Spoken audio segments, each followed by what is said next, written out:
Hello out there, anyone who's watching this shit. I just got me a set of these aluminum heads off of eBay. I got a pretty good deal on them. They weren't real expensive, but they weren't real cheap either. They're 210cc combustion chamber, and they are a 202 intake and 160 exhaust. Got these. We're going to go out and we're going to build us a small block Chevy, and we're going to stick it in my old 71 over here. It's piled full of junk. Of course, I started a little body work on it, but didn't get real far on it yet. But I'm going to build me an engine. Here's the donor motor. Well, engine. It's not an electric motor. It's an engine. But this is the engine from the Chevelle that has the blow-by really bad. I'm going to tear it down and overhaul it and put these aluminum heads on it. And we're probably going to put a 750 Holly on here. And the truck already has headers. I'm just going to use them. It has 3-inch tailpipes on it. So this is what we're going to use. Intake, cam is going to stay. Those heads, they are a set of 194s off of a 1963 327 small block Chevy. They have taken their last cut. Usually when they get a little warped, you take them to the machine shop, they true them up about 10 thousandths. These babies here have had their last cut ever.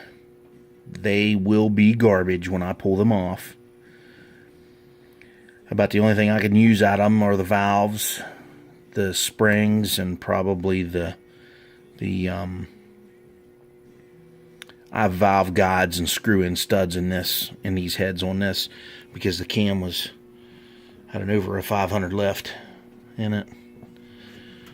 So we're going to use these screw-in studs that are in here, and we're going to use the wide slot rocker arms that are here that I bought, so you get the max lift out of your camshaft. And that cam is a hydraulic flat tappet. It is a 500, 505 or 510 lift, something like that. I'd have to look at the paper that came with it. It's a pretty good size cam. Really produces a lot of power from about 2300 to 7800. It really throws you back in the seat when you kick her down. But now that it has the blow-by, you can still kick it down, but it blows a dipstick up out of it. Blows oil all over the header pipe, and then it almost caught fire the last time, so don't want to burn her down. But yeah, we're going to put this engine on the stand, overhaul it, put it in my truck, and we're going to have to get a stall converter for the truck because it doesn't have one. And I have another engine. I have to put a cam in it yet. It was an engine my dad overhauled, and then he ended up not wanting it because he got a big block for his pickup, and he just couldn't resist building it. So he put a really small cam in that 350 I'm going to put in here. So we're just going to put a bigger camshaft than what's in it. I have a Lenati camshaft that I had in this car when I bought it.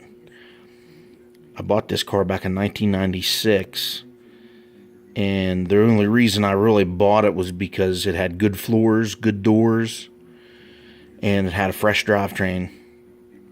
So I bought the car for $2,300. I drove it home with no tags on it.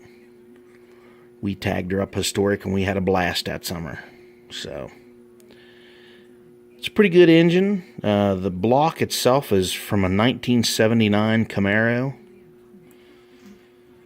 and it was bored 40 over with flat tops already in it. I reused those pistons, But for some reason, those rings all turned. All the grooves lined up for some reason. I don't know why. I don't know if it was me flogging it at the drag strip or what the deal was. But it just didn't want to take those real high RPMs. Them rings didn't. So we'll be putting some cast iron rings in this, because apparently I used the wrong rings. I don't remember which kind I used, but I guess that's not important. That's water under the bridge now. So yes, we're gonna really do them up right here. I got a pile of projects this summer. Don't know what all I'll get done. So I guess we'll see. But I'll keep anybody updated who wants to see it. And if you don't, I really don't care. And, oh yeah, ricers, go fuck yourselves. I'm a dick. Later, everybody.